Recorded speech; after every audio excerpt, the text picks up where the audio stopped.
cards. It's not what you dealt, but how you play it.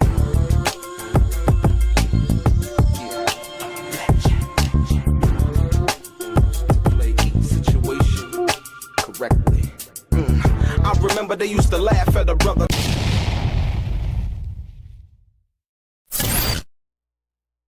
Welcome back, guys. Welcome back. It's your boy DELRAY, Richardson, Platinum Artist, Platinum Songwriter, Straight Game TV.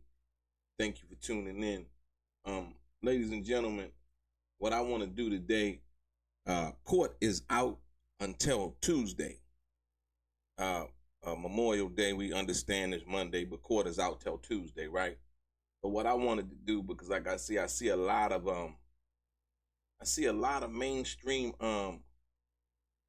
mainstream media really not accurately reporting on what's actually going on with this situation, man. I don't really know like the perspective that they come from. I don't know why they do that. You know, I guess, you know, for certain reasons, I guess bad news is the good news, or whatever seems like to be the bad news is the good news.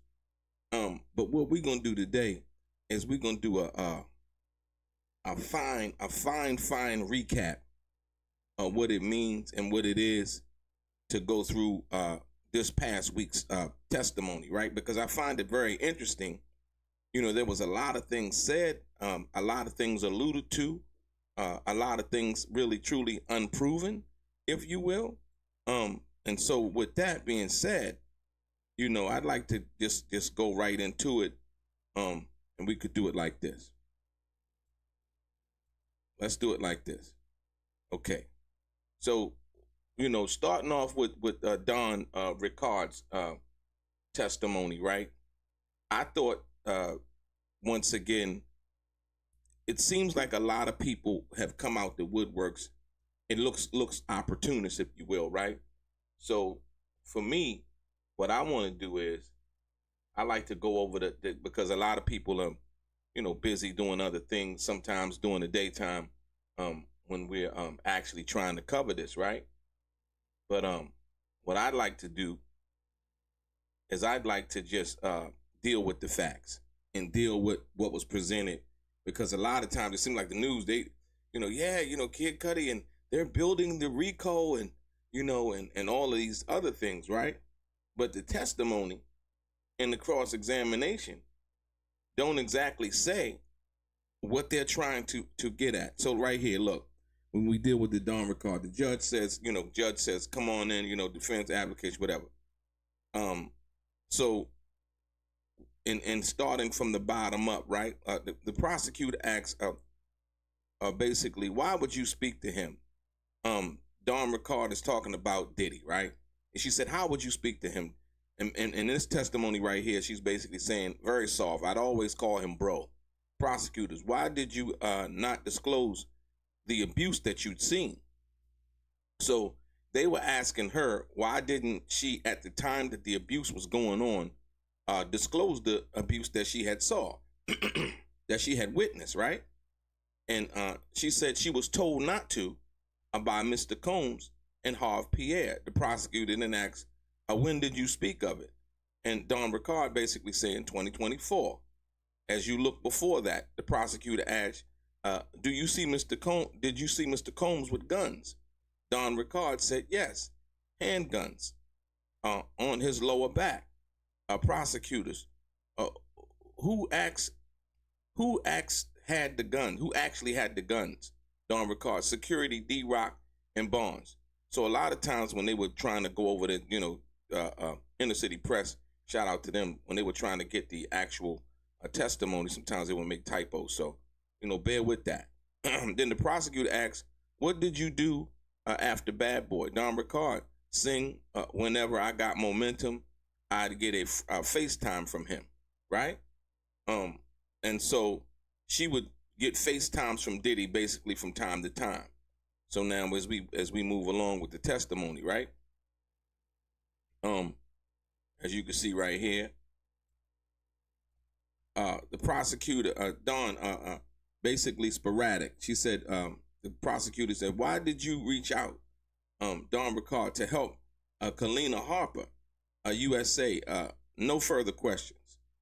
And then Westmoreland comes in, right? Westmoreland is she was one of the attorneys on. She is one of the attorneys, should I say, on Diddy's legal team, and she had suffered some kind of a sexual assault from somebody in the Cash Money crew clique, if you will, and yeah, and somebody did time involving Cash Money Records or whatever. But she is an attorney, right? So so when Westmoreland comes in, there are no further questions. Westmoreland, she did a very good job in cross-examination, and you're going to see the difference in what people were trying to promote versus what was actually happening. May we have a brief conference on the bench, sidebar ensues. Okay, boom. And then it goes to AUSA. Why'd you reach out to Mr. Combs? Don Ricard, one of the judges on Making the Band, and Gibson wanted to reach out. Westmoreland, objection. It was sustained. How often would you hear from Mr. Combs after you left a Dirty Money? So they were asking that question, right? So now as we scroll up.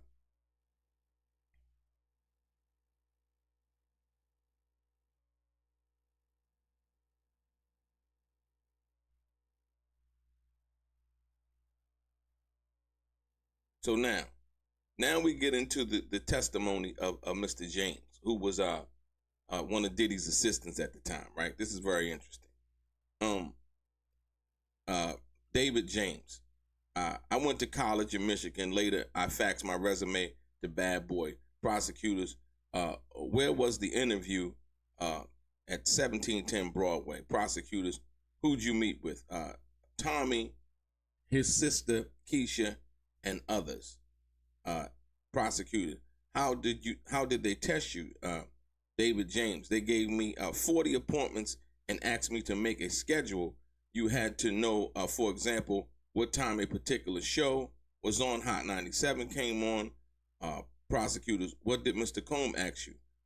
Mr. Combs asked you to make a spreadsheet for Miami, right? So did he ask him to make a spreadsheet for Miami? This is how he got the job, right?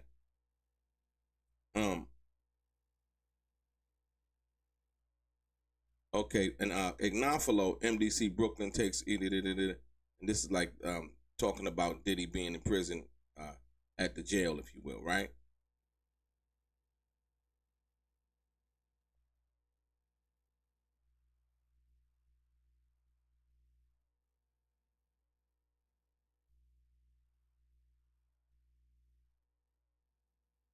Okay, here we go.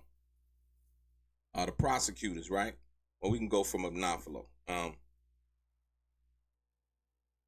Go Slavic, bottom. USA, the prosecutors. Did you ever pick up drugs from Mr. Combs? David James, yes. Percocets at a pharmacy, sometimes in my name, right? So David James, I'm thinking that they gave him immunity, right? Because I do know they gave the other guy, Kaplan, they gave him immunity for testifying. So now, these are people who were complicit. And like I said he went to pick up drugs at the pharmacy, right? So the prosecutor asked him, did you ever pick up drugs from Mr. Combs? David James says, yes. Percocets at a pharmacy, sometimes in my name. Now, was David James using the Percocets, or did he go pick them up for Diddy? Like I said, people want to believe the worst, but dude getting Percocets in his name, I mean, I'm sure it ain't hard for Diddy to have a doctor, write prescriptions, for whatever reason, as they said that he did. Prosecutors, did you give him permission to use your name? David James, I don't recall that. You see what I mean? So, like I said, a lot of people were making insinuations. Now he doesn't recall whether he was given a Diddy permission to use his name, or was the Percocets for him, right? Prosecutor, was there a drug dealer? David James, yes, one stop. USA Slavic. What about the other person, David James? He was about 5'8", with long hair and a large endowment. He scurried away. Prosecutors, did you ask anything? David James, I wasn't hired to ask about their personal affairs, right? So he's saying now, right?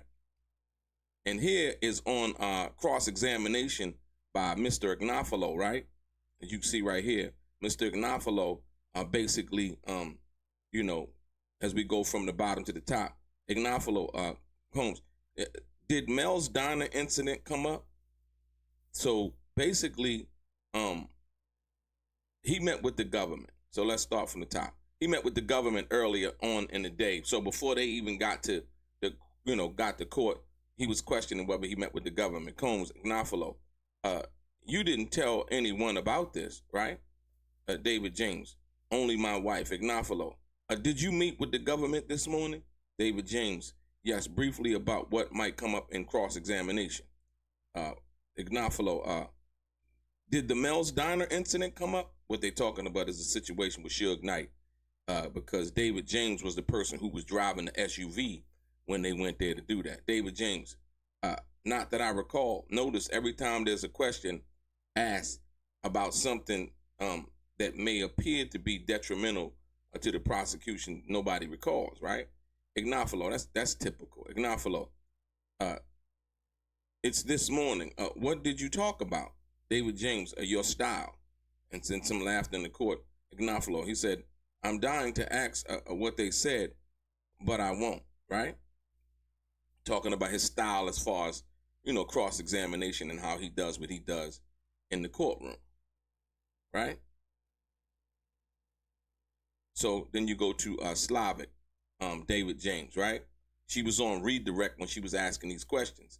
The prosecution, what about the incident in Alpine, New Jersey? David James, to file a police report and say that Chef Jordan had been the aggressor, but I didn't. I drove around and told him I'd made the report. So now, there was a situation involving the young lady, Chef Jordan, who was Diddy's chef.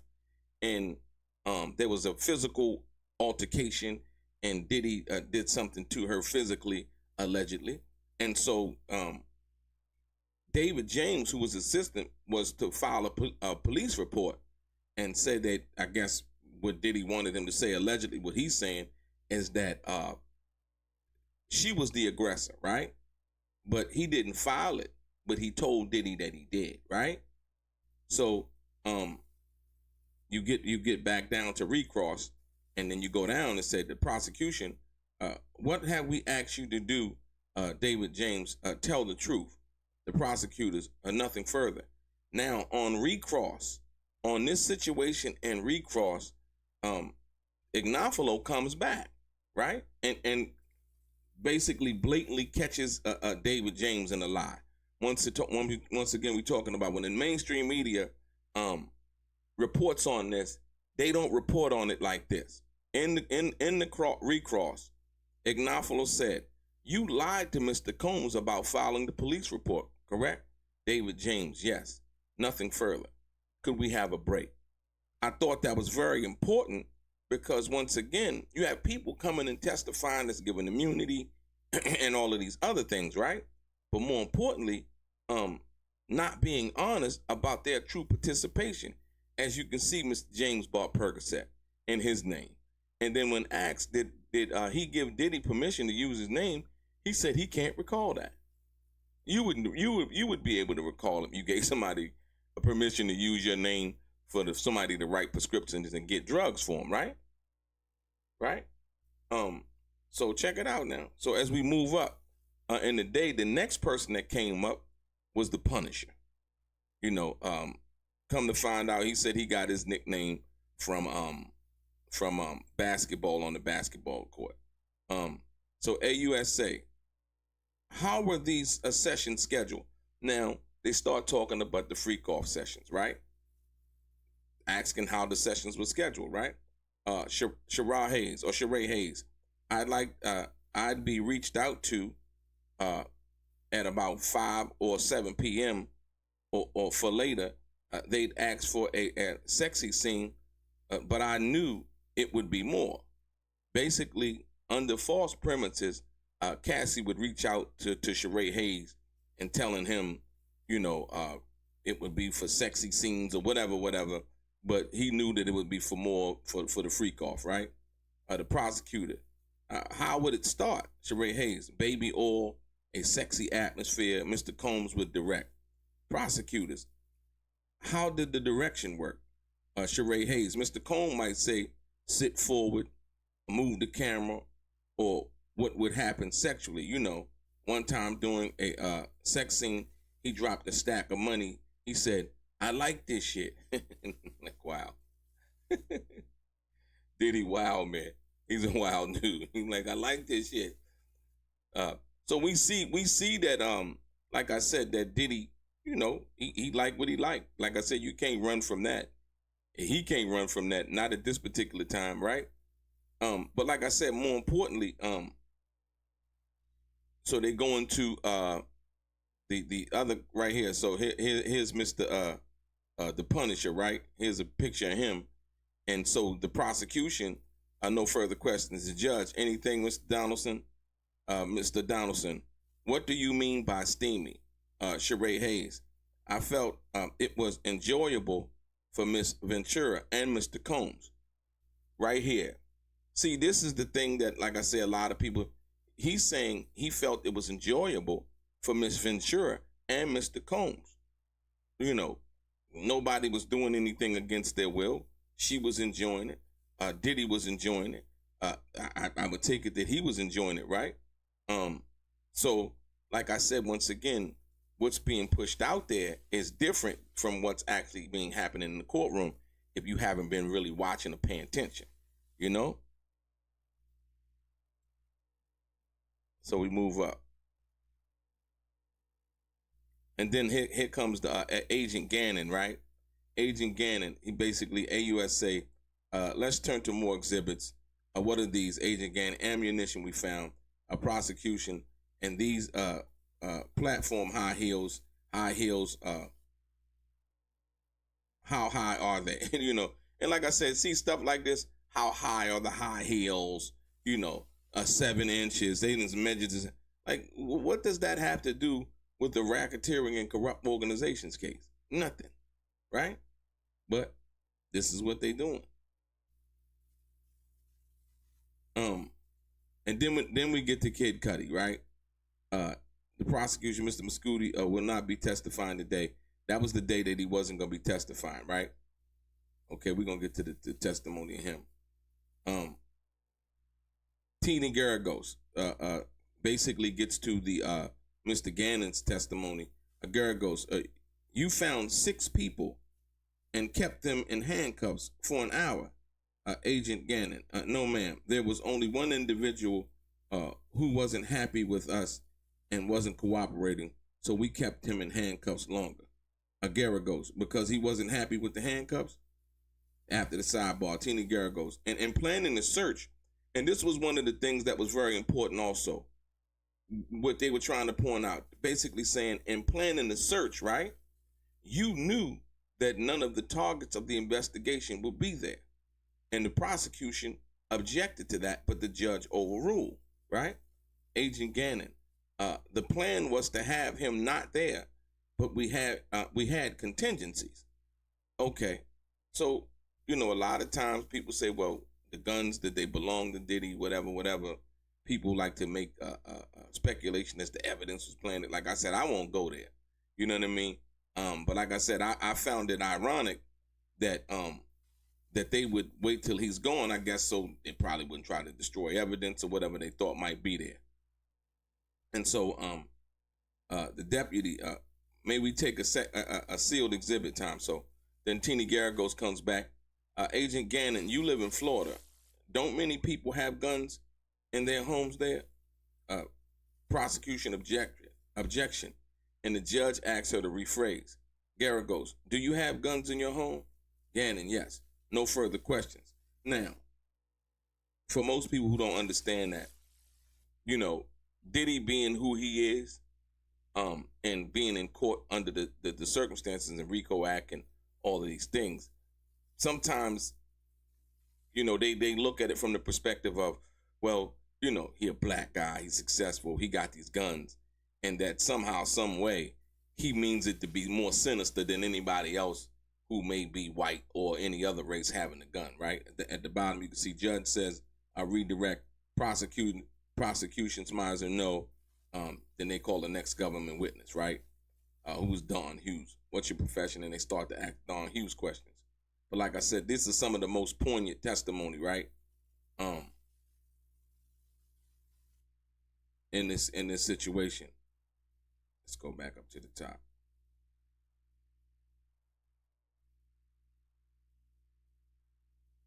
Okay, Mr. Bach on Combs. And they're talking to the judge. Dr. Hughes. So this was Dr. Hughes. This was the doctor came in. She was a psychologist, right? Psychologist. And so the funny part about this was the psychologist had never interviewed Cassie. The psychologist basically said that she never knew anything about the case, right? Or for anything about the case or anything at all. She was basically testifying as a, I guess, as expert witness in regards to trauma and all of those things. But the funny thing about this is the fact that she had worked with one of the defense attorneys, Brian Steele. He basically interviewed her as a witness for a domestic violence case that he was working on. And so basically what they were trying to do was trying to get her to admit what she primarily testifies for. She was testifying for the prosecution, but they were trying to get her to admit what she usually testifies for, and that's domestic violence, right? So say Combs Bach, did you help them write briefs? The prosecutor, can we have a sidebar? So now, what the Diddy's lawyer, Mr. Bach, was asking, did Miss Hughes help the prosecution write their brief in their case from that perspective? And so you see the prosecution right there. They was like, hold on, can we have a sidebar? You know what I mean? Yes, but I'll keep it brief. But the sidebar really wasn't brief. Sorry to, you see the judge say, sorry that it wasn't a shorter.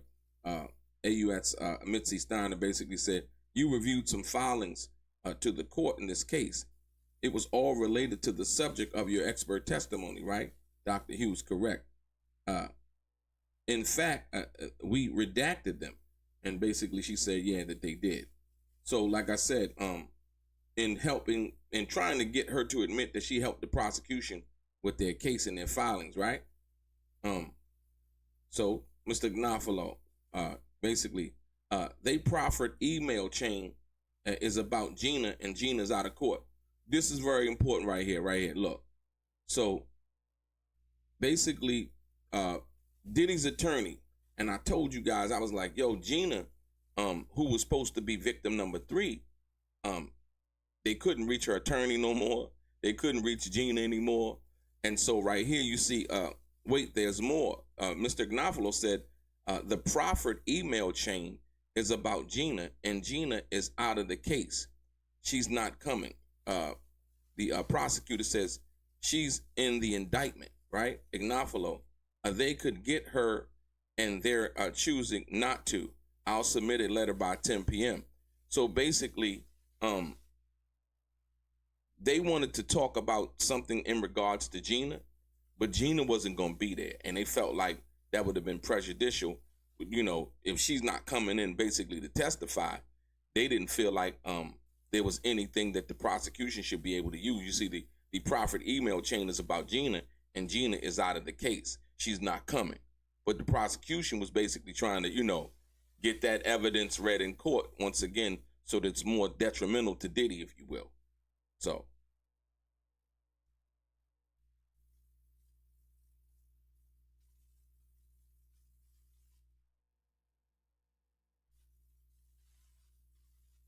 And then it came down to Mr. Kaplan, and then they got into Kid Cudi, right?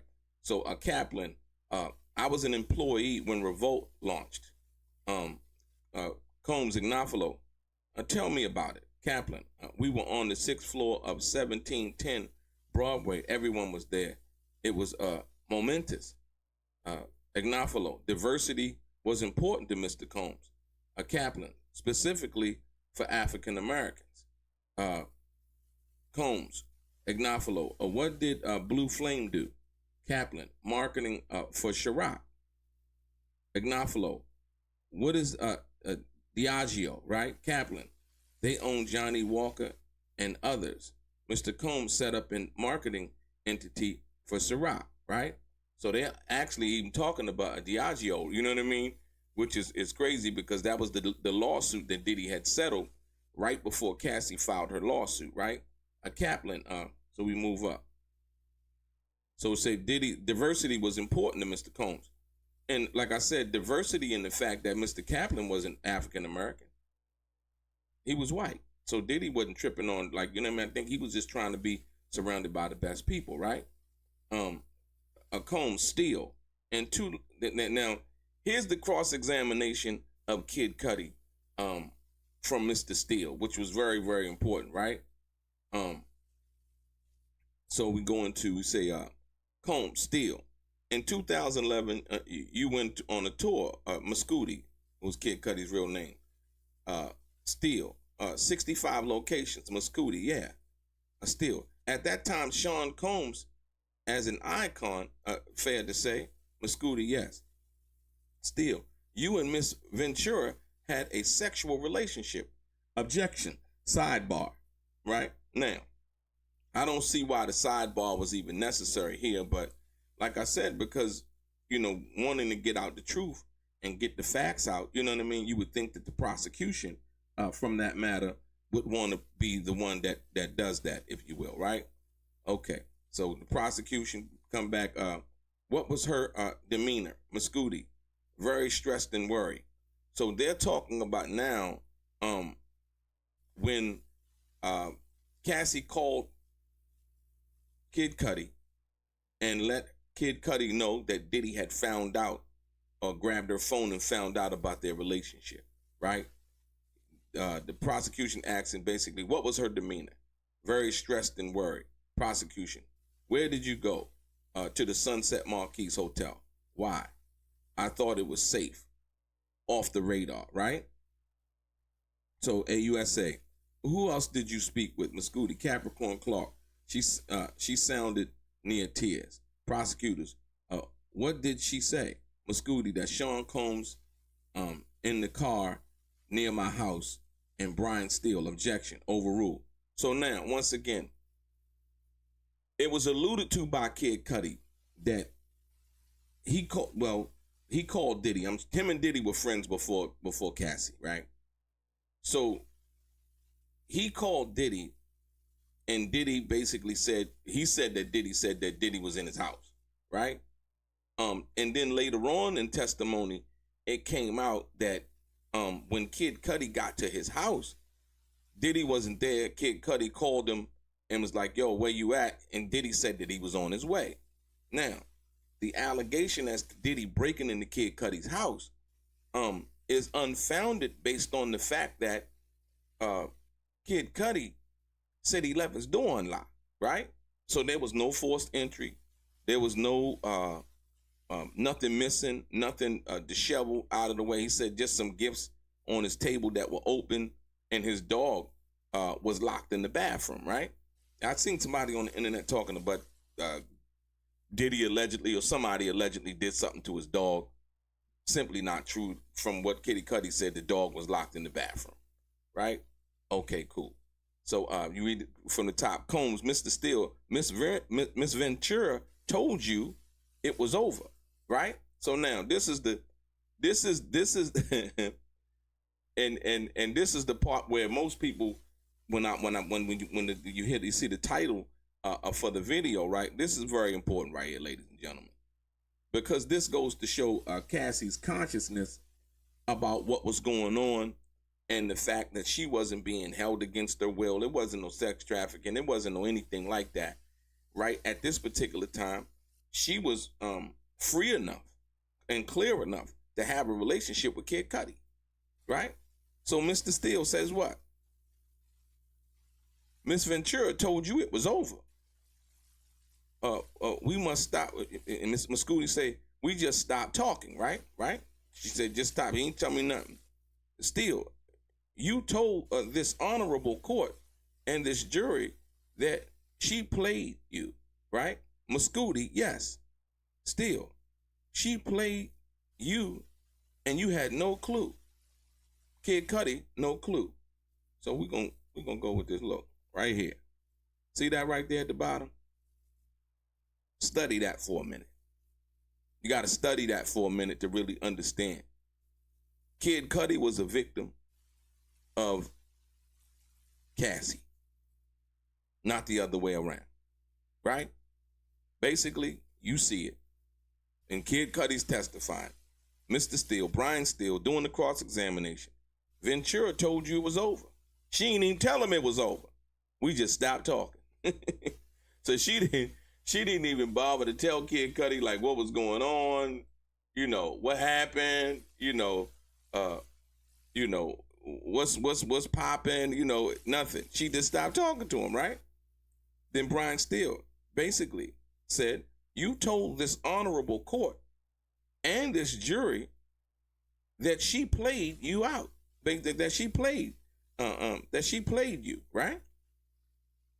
Kid Cudi, yes. Still, she played you and you had no clue. Kid Cudi, no clue at all. Ladies and gentlemen, when you look at the facts and you understand what it is and what was being alleged, you can see that Cassie was knowledgeable, complicit. She was carrying on a whole nother relationship with somebody that Diddy introduced her to. This can't be overlooked. When somebody's when they want you to look at just one side of what they're saying, and this is the problem that I have. If you go out, you look right now, you'll see none of the major news organizations, none of them covered this. Right. She manipulated them, Bro D. Let me give some shout outs. Leroy Miles. What's up, Leroy?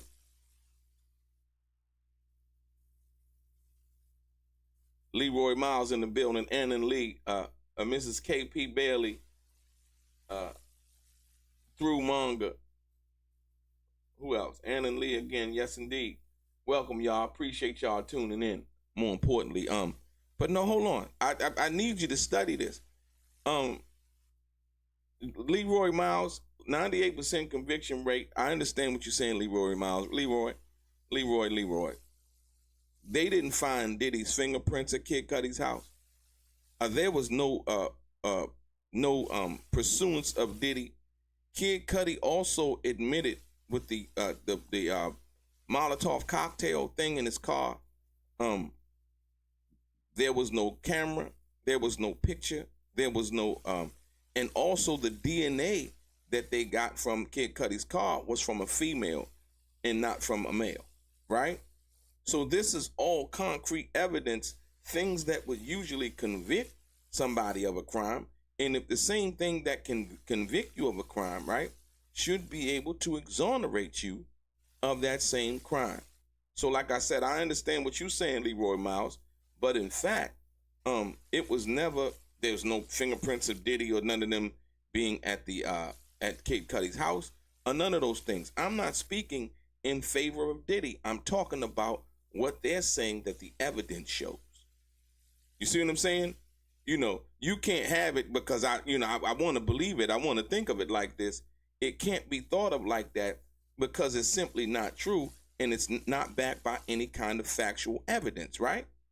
But the key is this statement right here, that once again, Kid Cudi was a victim of Cassie because she didn't even tell him. He said, did we just stop talking?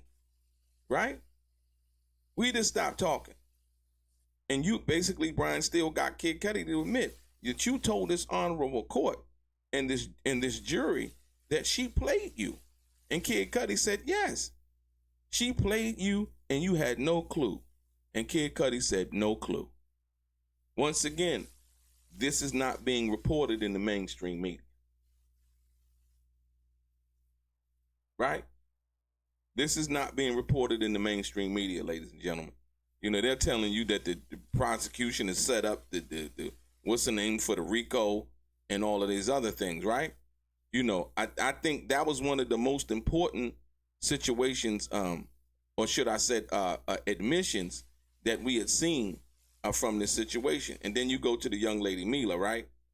Who was basically Cassie's makeup artist, right? The judge basically says this is one of a public event.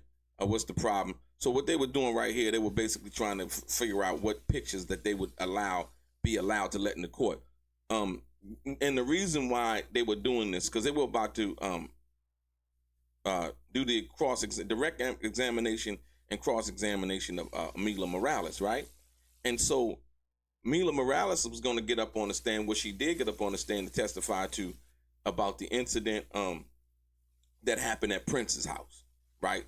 Cassie wanted to go to a party at Prince's house, and she was scared to ask Diddy to go, and so she didn't ask him, and she went anyway. So when Cassie gets to the party, one of the first people she sees is Diddy, and the first thing she does, she basically says that she runs out of the party. Okay, cool. She runs out of the party, and when she gets back to the hotel, I guess the girl Mila was there, who does her makeup. I don't know if she did Diddy makeup or whatever. She basically said Diddy came in there. This is something that Cassie had testified to. Diddy came in there and he put hands on her, and the girl Mila said she, took Cassie and left and went to her house and called a doctor friend of hers. And when she called the doctor friend came in and told her, looked at Cassie and was like, you need to go to the emergency room. But Cassie refused to go. So, right? AUSA. Do you recognize anyone you work for? Mila, Sean Combs in the gray sweater and with the white collar. Prosecution. When did you work for Mr. Combs? Mila Morales, 2000 to 2005. Prosecutors. Then who? Rihanna, prosecution. Who else? Jennifer Lopez and Cassie. So basically they were setting up the foundation for her to start her testimony in regards to that, right? And then they went into to Agent Croft. They go into Agent Croft. But like I said, more importantly, let's go. Let me just do this.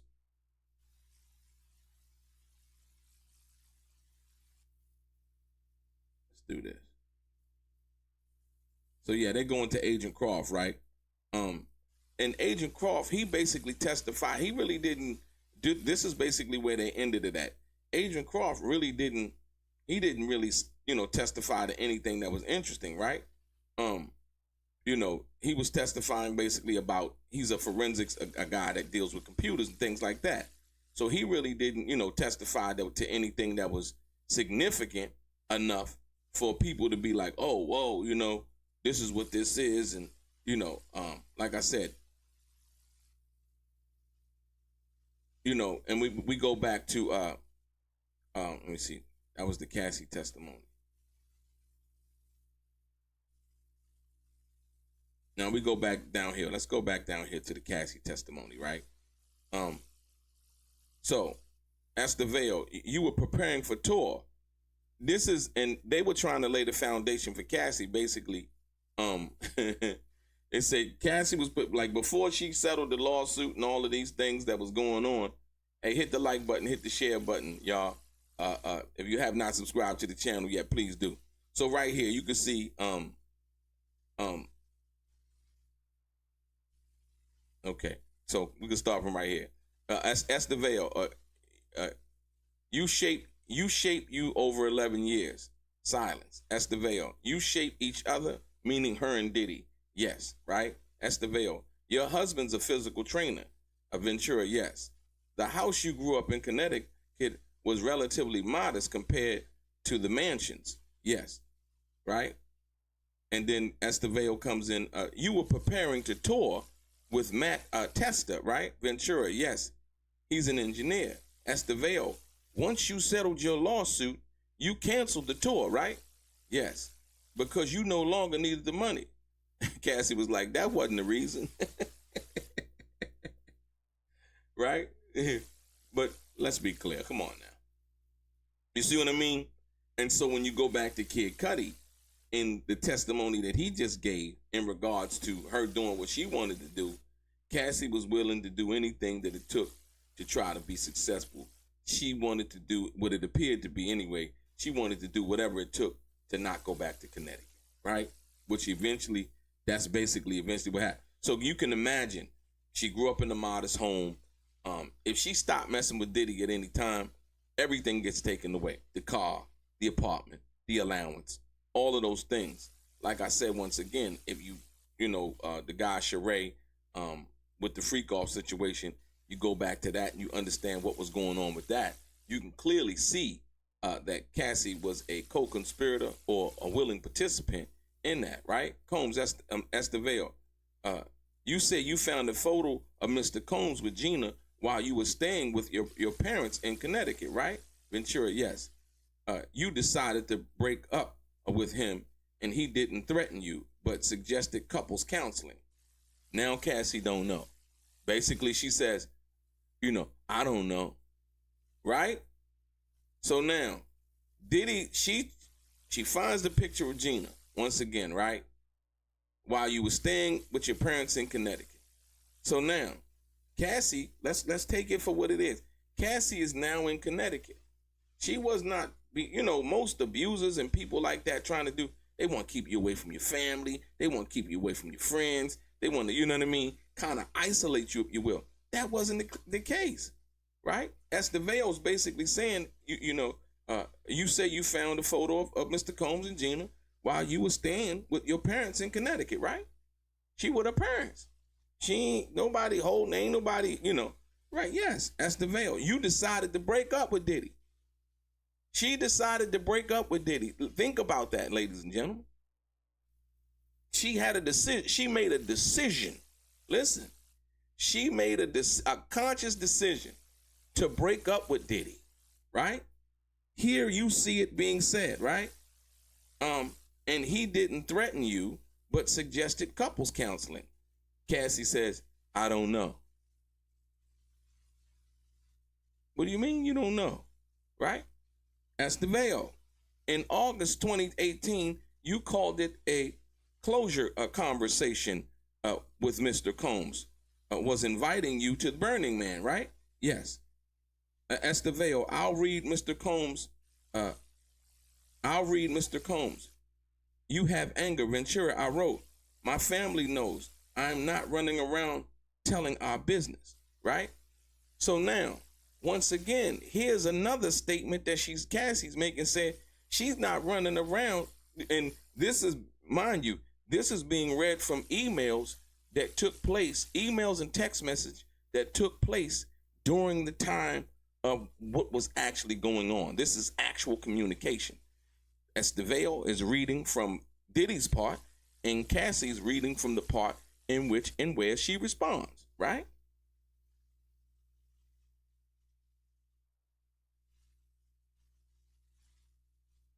Here you go again. Ventura, we were in the car and he told me to call my mother. When I did, he grabbed my phone and took it. Combs, that's the veil. It was a big fight. Ventura, he was just gone. That's the veil. For how long? A few hours until my mother called the police, right? And I think this was the situation when Diddy took her phone and the mother came over to her place. That's the veil. Did Mr. Combs go through your phone? Ventura, I think so. And he called someone on it. That's the veil. The person you had an affair with, an NFL player. Ventura, I don't know if he's playing anymore, but he's an NFL player. And he was jealous. Ladies and gentlemen, Cassie not only had a relationship with Kid Cudi, Cassie also had a relationship with an NFL player, right? So when we look at and see all of these other things, these accusations, and Diddy being the victim, yeah, Diddy, he's a woman batterer, without a doubt, without a shadow of a doubt. You know what I mean? From every, all accounts from different people, you know what I mean? Diddy is an abuser, right? But here we have Cassie sneaking around again, having an affair with an NFL player. Diddy introduced her to Kid Cudi. She starts sleeping with Kid Cudi, right? Once again, we are led to believe that Cassie did not have the decision to make conscious choices, in which we see in real time about certain incidences where she was able to make those conscious decisions about doing what she wanted to do, right? But that's not how they reporting on it, ladies and gentlemen. They report, they laying the groundwork for the RICO, with Kid Cudi, his car blowing up once again. Nothing was proven in that situation. I don't want to be misled by the media. Like I said, they sold us a bill of goods. Combs, Estevale. So you were turning to Johnny. Was he a dancer or an escort, right? Ventura, we hired him as a dancer, but he did what an escort does, right? Estevale, do you remember the beginning of the freak off in the Intercontinental? Not really. Combs, Estevale, the drugs were bad. MDMA, right? Ventura, I have no idea. The judge. So basically, like I said once again, when we talk about, really being on point, having an idea of what's going on as we move on, look, Combs, Estevale, why were you asleep? Cassie, a drink at the Abbey had something in it, I think. Estevale, did Mr. Combs ever abuse you while he was inebriated, then say he doesn't remember it? Yes. Estevale, did you feel he was not taking responsibility? Cassie Ventura, yes. Combs, Estevale, for drugs, you both go to rehab. Ventura, rehab wasn't really a thing during our relationship. During our what? During our relationship. During our what? This is a relationship that's going on, ladies and gentlemen. There are key things that are being said during the time that these things happen, right? Estevale, the freak-offs were an opportunity for you to take drugs together. Cassie, yes.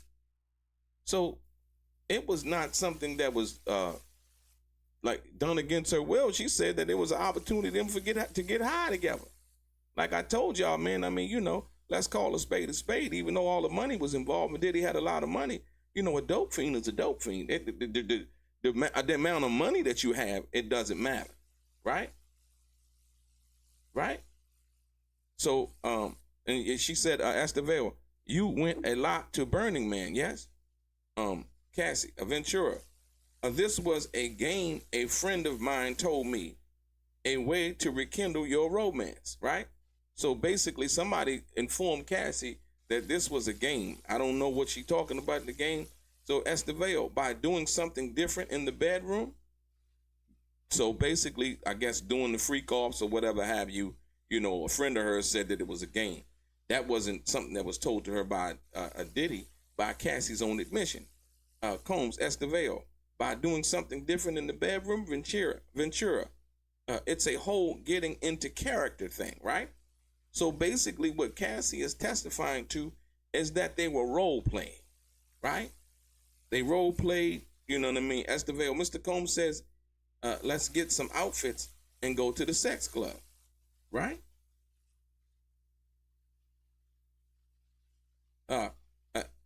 Estevale, Mr. Combs wrote, surprise package coming from out of state.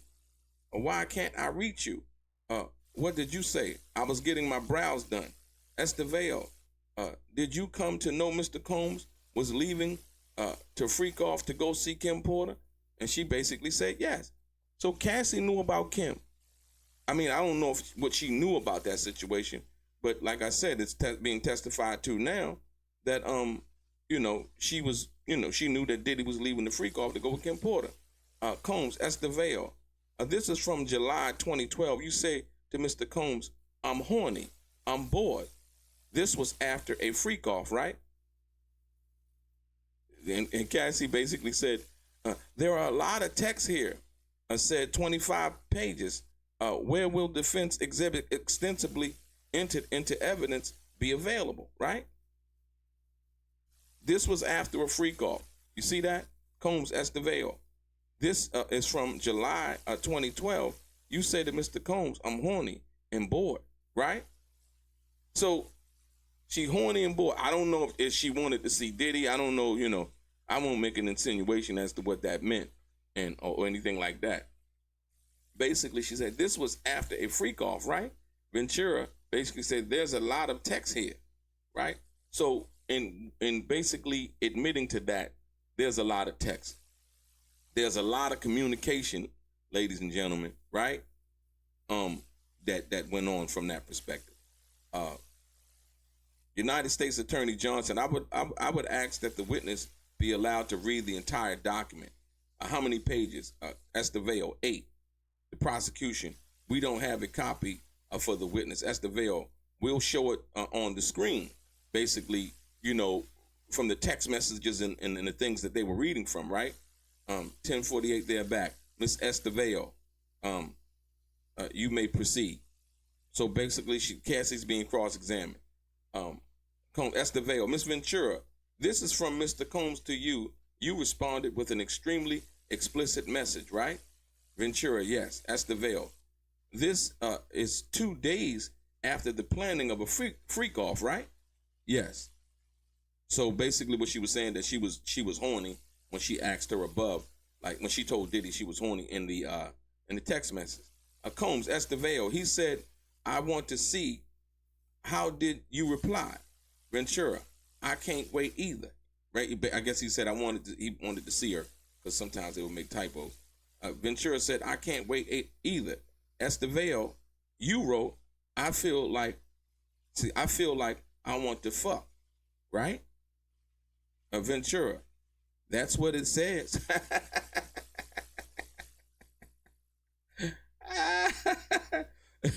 Hey, look, the funny part about this is that, the defense attorney, Estevao, she's reading what Cassie said when she says, you wrote, I feel like I want to fuck, right? Ventura, that's what it says. Miss Estevao, Mr. Combs says, I'm so horny, I can't concentrate. What do you say? Right? See, this is, like I said once again, this is what makes this whole situation so interesting. In the situation dealing with this Cassie situation, ladies and gentlemen, as you can see, you can clearly see, right? Without the jury, the judge, we don't put off cross until he said why don't we put off cross until tomorrow, right? And so this is coming from the direct from the prosecution side, right? And they're getting to the point, but we're gonna go to the prosecution side of it too. It said with the jury out, the judge said, why don't we put off cross until tomorrow? The prosecution, Johnson, we'd like to start now to be sure to finish. Judge, Miss Estevao Combs basically says she will be finished by the end of the week, Judge. So no cross today. So AUSA, what happened next? So Ventura is now being, this is the direct from the prosecution, right? You just seen Mrs. Estevao cross-examination. So what happened next? Ventura, we met Sean, Scott, and me. Scott said, what about my vehicle? And Sean said, what vehicle, right? Now, this right here is the meeting at the Soho. When Cassie and Diddy and Kid Cudi met up, right? So basically, the prosecutor's asking Cassie what happened next during that meeting. So she said, what happened next? Ventura, we met Sean, Scott, and me.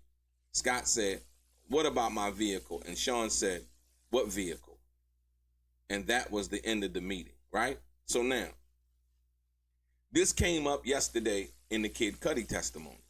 Basically, Kid Cudi asked Diddy, you know what I mean? That he admitted that he asked Diddy about his vehicle, and Diddy was like, what vehicle? You know what I mean? And that was the end of the meeting, right? AUSA, put up the photo. What is this, Miss Ventura? Me and Sean in Kingston, Jamaica, for Sound Clash, right? So now, if Diddy, when asked in front of Cassie, based on Cassie's testimony, if Kid Cudi asked Diddy, what about my vehicle, right? And Diddy say, what vehicle, right? He's like, what you talking about? You know what I mean? like I said, most people want to believe the most negative thing possible, that Diddy had something to do with it. You know, I don't know if he did. I don't know if he didn't. That's not for me to say. But what I can say is there's no concrete proof, fingerprints, pictures, evidence, DNA that links Diddy to this situation. That's a fact. That's not what I'm saying. That's an actual fact, right? So, the AUSA, were you bruised? Ventura, yes. Prosecutor, and this photo, what is it? Me in Sean's bathroom, September 18, 2015. AUSA, what were you doing there? Recuperating from being beaten up by Sean in Las Vegas. Wow. Right? AUSA, when did Sean first hurt you physically? Ventura, it started in the first year. AUSA, what staffers were present when Sean was physical with you? Objection. Physical is vague. AUSA, punching and hitting. AUSA, who was present when Sean put his hands on you at freakouts or freak-offs or whatever? Ventura, sometimes the escort was there too. Prosecutors, in the same room? Ventura, yes. Jules, prosecutor, and in the suite? Ventura, yes. AUSA, were they aware? Defense, objection. Judge, overruled. Cassie answers yes. So she's basically stating that Diddy would abuse her sometimes during the freak-offs, right? Ventura, escorts would ask me if I was okay afterwards, right? AUSA, in what cities did he put his hands on you? New York, LA, Miami. Prosecutors, how frequently? Ventura, too frequently. AUSA, what's the Abbey? A gay club in LA. I went there with my friend. Cassie says she went to the Abbey with her friend. AUSA, who was at your home when you got there? Ventura, Carrie Morgan. She was upset when she saw me. She called the police, right? This was after the Intercontinental situation. Did you speak with them? Yes, but I didn't say who I was talking about, and they left. Why? I wasn't ready. Ladies and gentlemen, this right here, this is one of the most important parts of the testimony, right? So now, this is after the Intercontinental situation, right? Remember when she said after the situation happened at the hotel, she said that the security asked her, did she want to call the police? She said, no, I just want to leave. So she called an Uber and she went home. And so right here, the prosecution is asking her, when she went home, who was at your home when you got there? And it was Carrie Morgan. Now, ladies and gentlemen, let me put you up on game in how crazy life can be. So Carrie Morgan was there at Cassie's house, making sure Cassie was okay. Right? Carrie, she called the police for her friend because she's seeing her friend hurt. And this is dear, when you think about that, somebody caring about somebody and having a real friend on their team, right? So she calls the police, and the prosecution said, did you speak with them? And Cassie says, yes, but I didn't say who I was talking about, and they left. The prosecution asks why. Cassie says, I wasn't ready yet. She wasn't ready to do what? She wasn't ready to give up the lifestyle. She wasn't ready to give up the apartment, the home that she just went to, and where Carrie Morgan was there. That was one of the places that she lived that Diddy was paying for. So, once again, if she tells on Diddy, and this is, like I said, as well as people talking about, they bring in these people, they talk about trauma bonding and all of this old craziness stuff, right? Let's talk about security. Let's talk about being secure. Let's talk about not wanting to give up the lifestyle that somebody's providing for you So you protect them even though they're treating you bad, right? That's more of a motivation than trauma bonding, right? The young lady, Carrie, is at her house. Carrie calls the police, not Cassie, right? And so now, what people don't know is the young lady, Carrie Morgan, would later, in Cassie and Carrie's relationship, later be assaulted by Diddy with a clothes hanger, allegedly, right?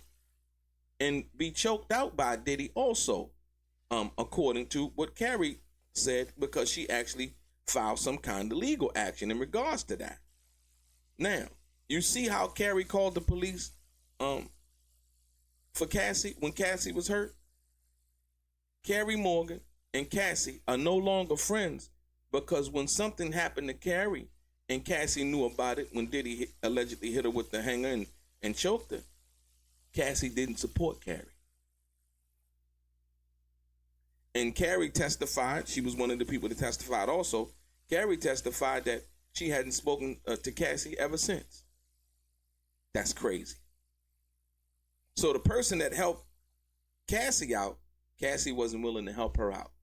And she should have known that, Carrie should have known that when Carrie called the police, right? And Cassie didn't speak up. Because see, Cassie didn't give a damn about her own self and her own safety enough, right? And her own well-being, as she stated, I wasn't ready at that time, right?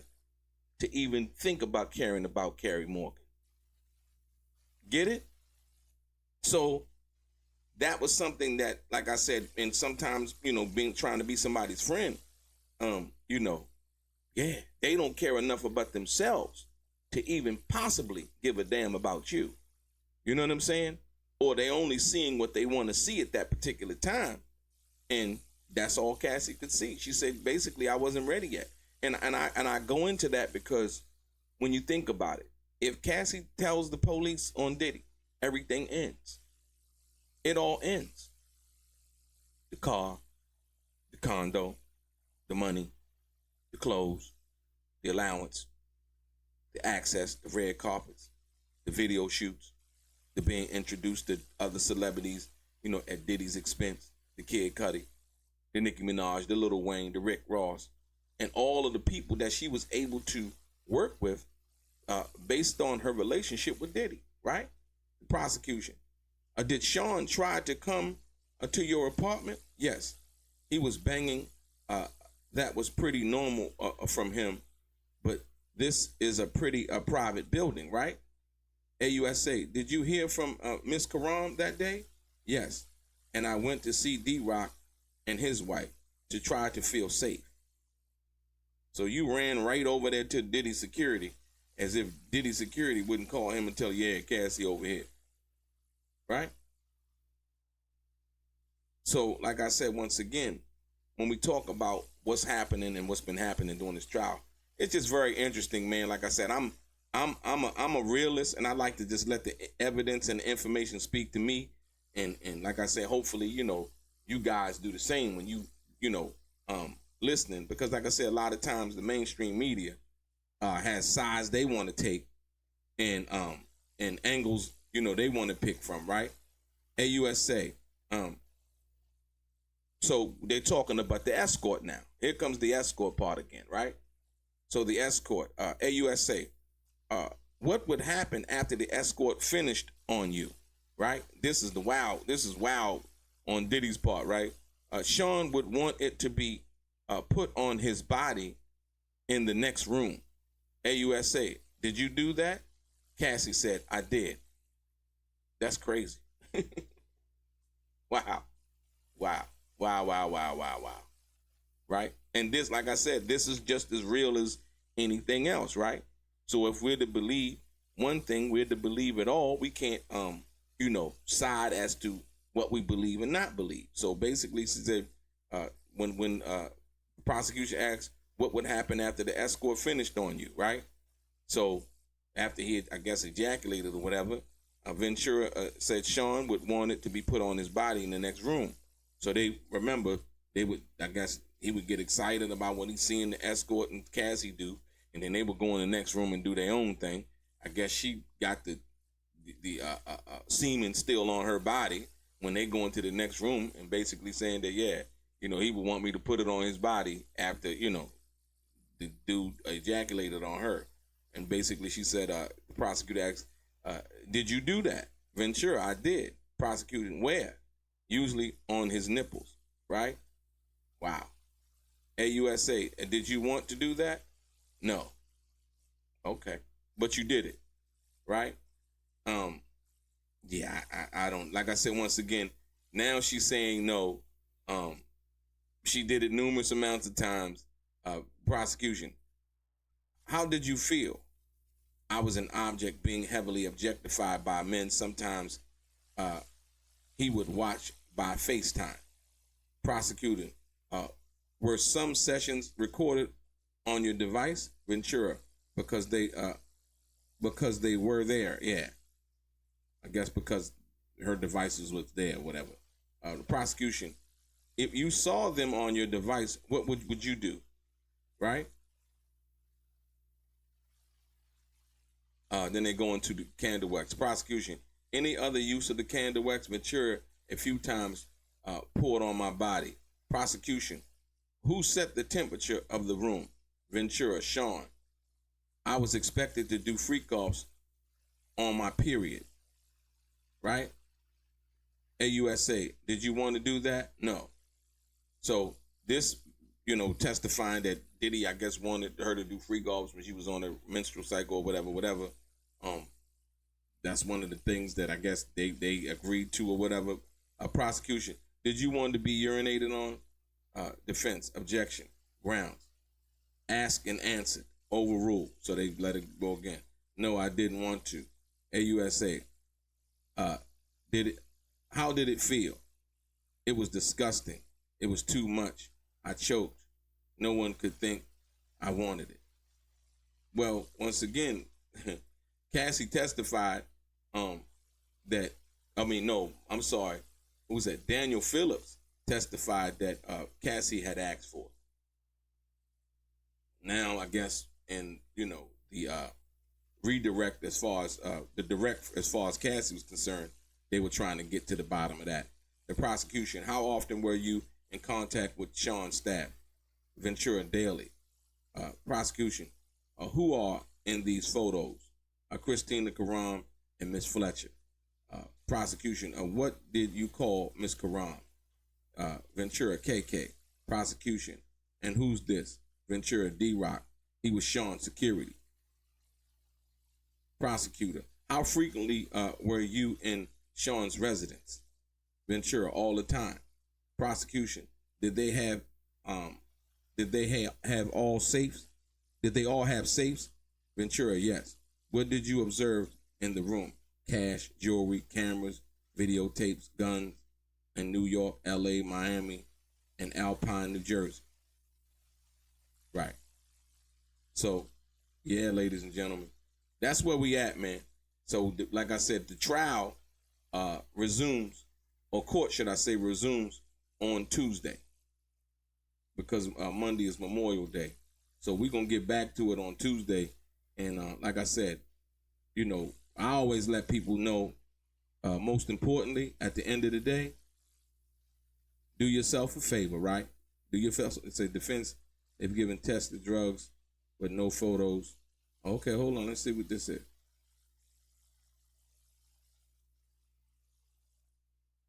So 9 minutes ago, the defense, they've given us lab tests of drugs, but no photos. The judge, I'm mulling ordering all discovery due by June 20th, or if it can't be used, or it can't be used at trial. AUSA, he was found in a wider state investigation. Hearing July 24th, after Diddy was found guilty or not guilty. Wow.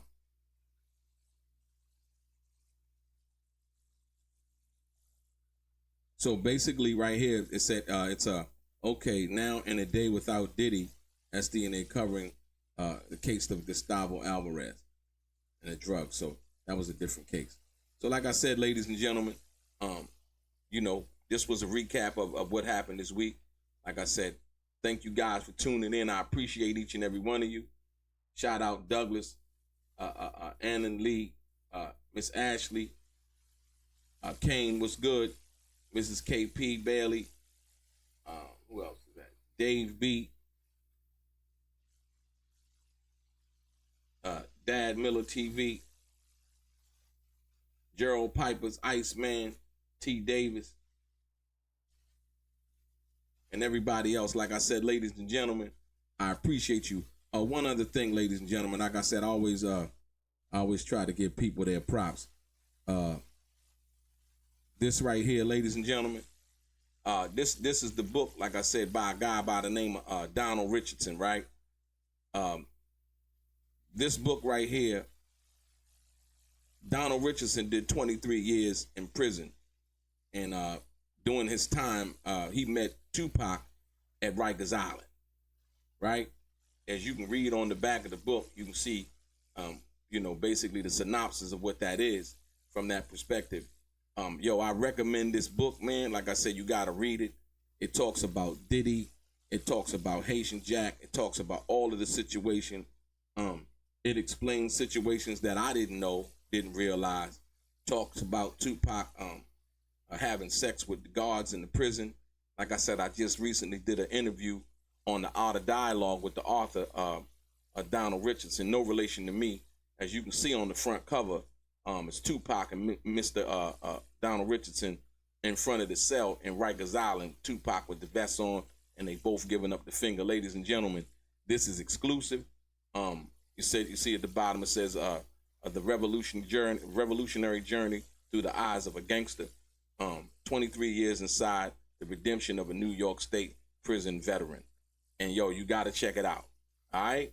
Like I said, ladies and gentlemen, I appreciate your time. We're going to be back at it Monday, but pick up the book. It's a great, like I said, this book is a great read, ladies and gentlemen. It's a great read. So like I said, one love. Thank you guys for tuning in. Your boy DELRAY, Straight Gang. Life is like some cards. It's not what you dealt, but how you play it.